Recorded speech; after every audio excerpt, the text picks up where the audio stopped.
اور اللہ کے محبوب فرمانے لگے فکر نہ کر، اب تو آ گیا ہے نا، تو جیسے تو کہے گا ویسے ہی ہو جائے گا، جیسے تو کہے گا ویسے ہی۔ ابن ماجہ میں موجود ہے، پر میں چونکہ فاضل بریلوی رحمۃ اللہ علیہ کی کتاب سے پیش کر رہا ہوں الامن والالا سے، تو میں اسی انداز میں پیش کر رہا ہوں جس انداز میں وہاں ہے۔ حضرت تمیم داری کہتے ہیں کہ ہماری سمجھ میں بات کوئی نہ آئی، تھوڑی دیر گزری تو کچھ لوگوں نے ہاتھوں میں رسیاں پکڑی ہیں، خنجر پکڑے ہیں، دوڑے آئے، یا رسول اللہ یہ ہمارا اونٹ ہے۔ حضرت تمیم داری کہتے ہیں میں نے دیکھا کہ جب وہ آ گئے نا خنجر لے کے، تو اونٹ حضور کے پیچھے چھپ گیا۔ آج لے ان کی پناہ، آج مدد مانگ ان سے، وہ حضور کے پیچھے چھپ گیا۔ تو کہتے ہیں کہ نبی کریم صلی اللہ تعالیٰ علیہ وسلم نے فرمایا کیا مسئلہ ہے بھائی؟ یا رسول اللہ ہمارا اونٹ ہے، ذبح کرنے لگے تھے دوڑا آیا ہے۔ حضور فرمانے لگے وہ تو تمہاری شکایت کر رہا ہے۔ وہ کہتا ہے یا رسول اللہ میں نے برسوں ان کی نوکری کی، برسوں میں نے بڑی نوکری کی۔ صحیح کہتا ہے یا رسول اللہ؟ ٹھیک کہتا ہے۔ حضور اب بوڑھا ہو گیا ہوں، تھوڑا زیادہ بوجھ نہیں اٹھا سکتا، تو مجھے ذبح کر کے کھانا چاہتے ہیں، میں مرنا نہیں چاہتا۔ نبی کریم فرمانے لگے اچھے لوگ یہ صلہ دیتے ہیں؟ انہوں نے کہا عرض کی حضور آپ حکم کر دیں، ہم اس کو چھوڑ دیتے ہیں یا رسول اللہ، نہیں ذبح کریں گے، خدمت کریں گے۔ حضور فرمانے لگے نہیں، اب میرے پاس آیا ہے نا، اب میں نے واپس نہیں کرنا، آج ہو گیا ہے، آج لے ان کی پناہ، آج مدد مانگ ان سے، آج ہو گیا یا رسول اللہ پھر رکھ لیں۔ حضور نے فرمایا نہیں بھائی پیسے بتاؤ کتنے؟ یا رسول اللہ نہیں کچھ نہیں۔ نبی کریم علیہ السلام نے فرمایا نہیں بتاؤ کتنے، بتاؤ کتنے؟ انہوں نے کہا حضور ایک دفعہ ریٹ لگایا تھا تو 100 دینار لگا تھا۔ حضور نے فرمایا بلال دے دو 100 دینار، 100 دینار دے دیا۔ اعلیٰ حضرت فرماتے ہیں دیکھو ان کی پناہ میں آنے کی برکتیں کتنی ہیں۔ ان سے کہا تم جاؤ، وہ چلے گئے۔ حضور نے پشت پہ ہاتھ پھیرا، فرمایا جا تو آزاد ہے۔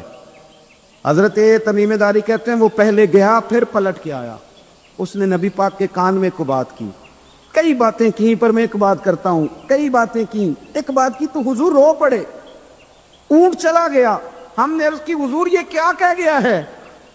تو محبوب فرمانے لگے یہ کہہ گیا یا رسول اللہ جس طرح آپ نے مجھے چھری سے بچایا ہے، میں دعا کرتا ہوں اللہ آپ کی امت کو جہنم سے محفوظ فرمائے، اللہ جہنم سے بچائے آپ کی امت، جس طرح مجھے چھری سے آپ نے محفوظ کیا۔ اعلیٰ حضرت فرماتے ہیں کن چکروں میں پڑے ہوئے ہو؟ کن چکروں میں؟ پیسوں کی پناہ لیتے ہو، عہدوں کے پیچھے چھپتے ہو، دولت کے پیچھے چھپتے ہو، تعلقات کے پیچھے چھپتے ہو، اور میں مصیبت آئے گی تو یہ سارے ہٹ جائیں گے۔ اگر پناہ لینی ہے تو مدینے والے محبوب کی پناہ لو، دروازے رسول پہ آؤ، نبی کریم کی بارگاہ میں جھکو، حضور سے پیار کرو۔ اعلیٰ حضرت فرماتے ہیں محبوب کا ادب کرو، رسول اللہ کی غلامی کرو۔ فرماتے ہیں پھر کے گلی گلی تباہ، ٹھوکریں سب کی کھائے کیوں، دل کو جو عقل دے خدا تو تیری گلی سے جائے کیوں۔ اور فرمانے لگے جان ہے عشق مصطفیٰ، روز فزوں کرے خدا، جس کو ہو درد کا مزہ وہ ناز دوا اٹھائے کیوں، جس کو ہو درد کا مزہ وہ ناز دوا اٹھائے کیوں۔ انہوں نے محبوب کریم کی محبت کا پیغام دیا، صحابہ کی محبت کا، بولیے صحابہ کی محبت کا پوری کتاب لکھی حضرت صدیق اکبر جناب عمر کے فضائل پر۔ اور مزے کی بات یہ ہے کہ اعلیٰ حضرت نے نا اردو شاعروں میں سے کسی کو توفیق نہیں ہوئی حضور کو شہنشاہ کہنے کی، اعلیٰ حضرت نے کہا میرے نبی شہنشاہ ہیں۔ دلیل کیا دی؟ فرمانے لگے پڑھو ترمذی، حضور نے فرمایا میرے 2 وزیر زمینوں میں ہیں 2 آسمانوں میں، زمین کے 2 وزیروں کے نام ابو بکر اور عمر ہیں، آسمان کے 2 وزیر ہیں جبریل اور میکائیل۔ اعلیٰ حضرت کہنے لگے حضور وزیر تو کسی شہنشاہ کے ہی ہوتے ہیں، پھر کہہ لو نا شہنشاہ۔ تو پھر فرمانے لگے حاجیو آؤ شہنشاہ کا روضہ دیکھو، حاجیو آؤ شہنشاہ کا روضہ دیکھو، کعبہ تو دیکھ چکے اب کعبے کا بھی کعبہ دیکھو، کعبہ تو دیکھ چکے اب کعبے کا بھی، غور سے سن تو رضا کعبے سے بھی آتی ہے صدا، میری آنکھوں سے میرے پیارے کا روضہ دیکھو۔ اعلیٰ حضرت نے ساری زندگی اور صحابہ کرام کی بات کی، اہل بیت کی بات کی، اولیاء کی بات کی، صوفیاء کی بات کی، دفاع کیا سب کا، سب کے شانوں میں لکھا، امت کو بتلایا کہ اپنے بزرگوں سے جڑے رہو گے تو بچے رہو گے۔ اعلیٰ حضرت نے طنز کرنے سے، تنقید کرنے سے، بلا وجہ غلطیاں نکالنے سے اور ایک دوسرے پر لان تان کرنے سے ہمیں بچنے کو کہا۔ اعلیٰ حضرت فرماتے ہیں کوئی علم اگر آ جائے نا تو اس کا معنی یہ نہیں کہ سب کو جاہل سمجھ لینا چاہیے۔ سمجھ آ رہی ہے میری بات کی؟ ہم جس شعبے میں بھی ہوتے ہیں نا سامنے والے کو ان پڑھ ہی سمجھتے ہیں،